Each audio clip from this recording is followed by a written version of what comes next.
കരുത്തരായ കേഡർമാരെ, നെല്ലിക്കുഴി പ്രദേശത്തെ രാഷ്ട്രീയ പ്രബുദ്ധരായ ബഹുജനങ്ങളെ, social democratic party of India കഴിഞ്ഞ സെപ്റ്റംബർ 25-ാം തീയതി മുതൽ ഈ ഒക്ടോബർ 25-ാം തീയതി വരെ സംസ്ഥാന വ്യാപകമായി പിണറായി പോലീസ് RSS കൂട്ടുകെട്ടിനെതിരെ ബഹുജനങ്ങളെ ബോധവൽക്കരിക്കുന്നതിൻ്റെ ഭാഗമായി ജനജാഗ്രത ക്യാമ്പയിൻ ആരംഭിച്ചിരിക്കുകയാണ്. അതിൻ്റെ ജില്ലാതല ഉദ്ഘാടനമാണ് ഈ നെല്ലിക്കുഴി ജംഗ്ഷനിൽ സംഘടിപ്പിച്ചിരിക്കുന്നത്. കഴിഞ്ഞ കുറച്ച് ദിവസങ്ങളായി സർക്കാരിൻ്റെ ഭാഗത്തു നിന്നുള്ള ഒരു MLA ചില വസ്തുതകൾ പൊതുസമൂഹത്തിൽ അവതരിപ്പിച്ചതിനെ തുടർന്നുണ്ടായ ചില രാഷ്ട്രീയ കോലാഹലങ്ങളാണ് കേരളത്തിൻ്റെ രാഷ്ട്രീയ ഭൂമികയിൽ ഇന്ന് ചർച്ച ചെയ്യപ്പെട്ടുകൊണ്ടിരിക്കുന്നത്. സോഷ്യൽ ഡെമോക്രാറ്റിക് പാർട്ടി ഓഫ് ഇന്ത്യയെ സംബന്ധിച്ച്, അതിന്റെ പ്രവർത്തകരെ സംബന്ധിച്ച്, അവരുടെ അനുഭാവികളെ സംബന്ധിച്ച്, ഈ പാർട്ടി പ്രവർത്തകരും പാർട്ടിയുമായിട്ട് നിരന്തരം ബന്ധപ്പെട്ടുകൊണ്ടിരിക്കുന്ന ബഹുജനങ്ങളെ സംബന്ധിച്ച് ഇതൊരു പുതിയ അറിവല്ല. കാരണം social democratic party of India കഴിഞ്ഞ 8 വർഷക്കാലമായി കേരളത്തിലെ പൊതുസമൂഹത്തോട്, ബഹുജനങ്ങളോട്, രാഷ്ട്രീയ നേതാക്കന്മാരോട് നിരന്തരം നടത്തിക്കൊണ്ടിരിക്കുന്ന ഒരു പ്രചരണമാണ്, അല്ലെങ്കിൽ ഒരു ബോധവൽക്കരണമാണ് ഇന്ന് കഴിഞ്ഞ 8 വർഷക്കാലം ഈ പ്രശ്നങ്ങളൊക്കെ social democratic party of India ആരോപിക്കുമ്പോൾ ആ ഭരണകൂടത്തിന്റെ ഭാഗമായി നിന്ന് MLA ഇന്ന് പറയുന്നത്. അത്രമാത്രമേ ഇതിനൊരു പ്രസക്തിയുള്ളൂ. ഇപ്പോൾ കുറച്ച് ആളുകൾ ഏറ്റെടുത്തിട്ടുണ്ട്. കഴിഞ്ഞ 8 വർഷക്കാലം മുമ്പ്, അല്ലെങ്കിൽ 8 വർഷക്കാലമായി ഞങ്ങൾ പറഞ്ഞുകൊണ്ടിരുന്നപ്പോൾ അത് ചില മേഖലകളിൽ മാത്രം ഒരുപക്ഷെ ചാനലുകളും മീഡിയകളും അതിന് വേണ്ടത്ര കവറേജ് നൽകാത്തത് കൊണ്ട് അത് വളരെയധികം ശ്രദ്ധിക്കപ്പെടാതെ പോയി. ഇന്നിപ്പോ MLA പറഞ്ഞപ്പോൾ MLAയോട് ഇത്രയും നാൾ ഒന്നിച്ച് പ്രവർത്തിച്ച പാർട്ടിയുടെ സംസ്ഥാന സെക്രട്ടറി ഉൾപ്പെടെയുള്ള ഗോവിന്ദൻ മാഷ് ഉൾപ്പെടെയുള്ള ആളുകൾ പറയുന്നത് ഈ MLAയുടെ പിന്നിൽ SDPI ആണ് എന്നുള്ളതാണ്. ഞാനിവിടെ പറയാൻ ആഗ്രഹിക്കുന്നു, MLAയുടെ പിന്നിലല്ല, MLAയുടെ മുമ്പിലാണ് SDPI ഉള്ളത്. കാരണം കഴിഞ്ഞ കുറെ വർഷക്കാലമായി SDPI ഈ സമൂഹത്തിൽ പറഞ്ഞുകൊണ്ടിരുന്ന കാര്യങ്ങൾ ഭരണപക്ഷത്തെ 100 MLAമാരിൽ 1 MLAക്ക് ബോധമുണ്ടായി എന്നുള്ളതാണ് ഞാനിവിടെ പറയാൻ ആഗ്രഹിക്കുന്നത്. അതുകൊണ്ടൊരു MLA അല്ലെങ്കിൽ ഇടതുപക്ഷത്തിനോടൊപ്പം നിന്ന ആളുകളിൽ ചിലർക്കെങ്കിലും ആ വിഷയത്തിൽ ബോധോദയം ഉണ്ടായി. ഇനി കൂടുതൽ ആളുകൾ SDPI മുന്നോട്ട് വയ്ക്കുന്ന രാഷ്ട്രീയത്തിൽ പ്രചോദനം ഉൾക്കൊണ്ടുകൊണ്ട്, ആശയത്തിൽ പ്രചോദനം ഉൾക്കൊണ്ടുകൊണ്ട്, ബോധവൽക്കരണം പൂർണ്ണമായി ഉൾക്കൊണ്ടുകൊണ്ട് ഇതുപോലെയുള്ള ഭരണകൂട നെറികേടിനെതിരെ രംഗത്ത് വരാനിരിക്കുന്ന കാലമാണ് വരാനിരിക്കുന്നത് എന്ന് നാം മനസ്സിലാക്കേണ്ടതുണ്ട്.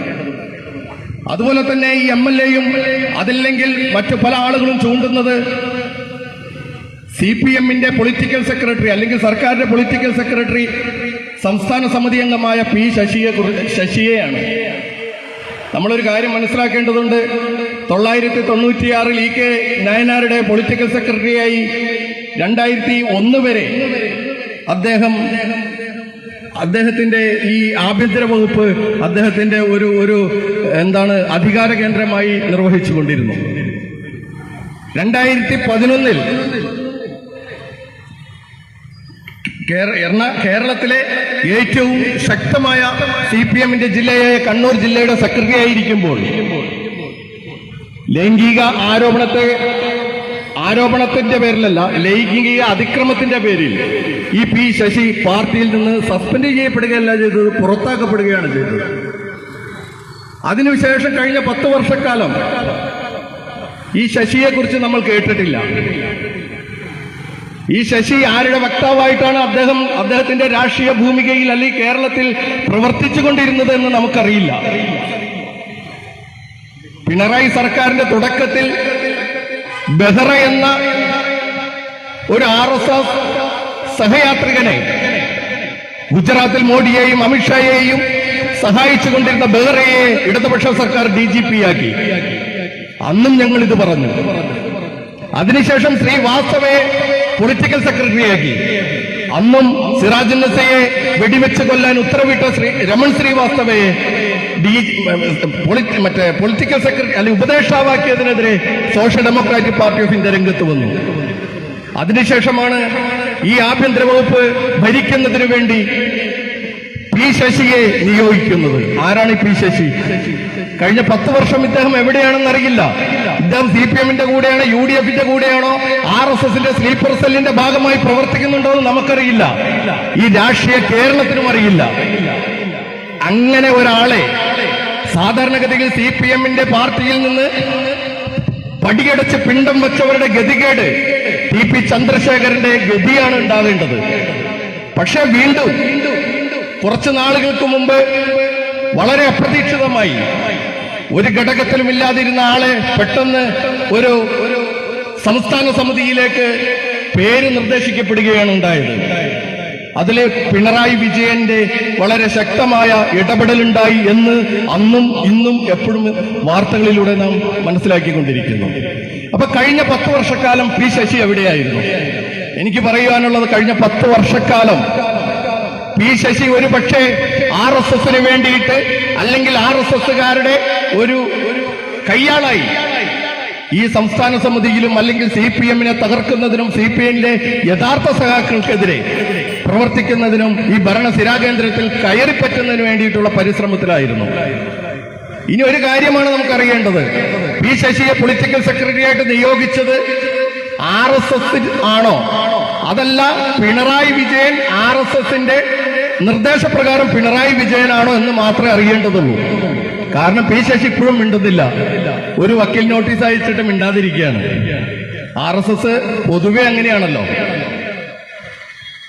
ഒന്ന്, നമ്മൾ കഴിഞ്ഞ കാലങ്ങളായി social democratic party of India കേരളത്തിൽ പൊതുസമൂഹത്തോട് പറഞ്ഞുകൊണ്ടിരിക്കുന്നത് ആനുപാതികമായിട്ട് എടുത്താൽ സംസ്ഥാന നേതൃത്വത്തിന്റെ പത്രസമ്മേളനമായിക്കോട്ടെ, സംസ്ഥാന നേതൃത്വത്തിന്റെ നിർദ്ദേശപ്രകാരം ജില്ലാ തലങ്ങളിലും തലങ്ങളിലും സംസ്ഥാന തലങ്ങളിലും കൂടുതൽ പ്രക്ഷോഭം നടന്നത് ഒരുപക്ഷെ ആഭ്യന്തര വകുപ്പിനെതിരെയായിരിക്കും. അപ്പൊ അതുകൊണ്ട് തന്നെ ഇന്ന് കഴിഞ്ഞ 8 വർഷക്കാർ മുമ്പ് പറഞ്ഞുകൊണ്ടിരുന്നത് ഇത് ഒരു MLA-ക്ക് ബോധ്യം ആകാൻ 8 വർഷം എടുത്തെങ്കിൽ നെല്ലിക്കുഴിയിലെ എന്റെ പ്രിയങ്കരായ സഖാക്കളോട് പറയുവാനുള്ളത്, നിങ്ങൾ നിൽക്കുന്നത്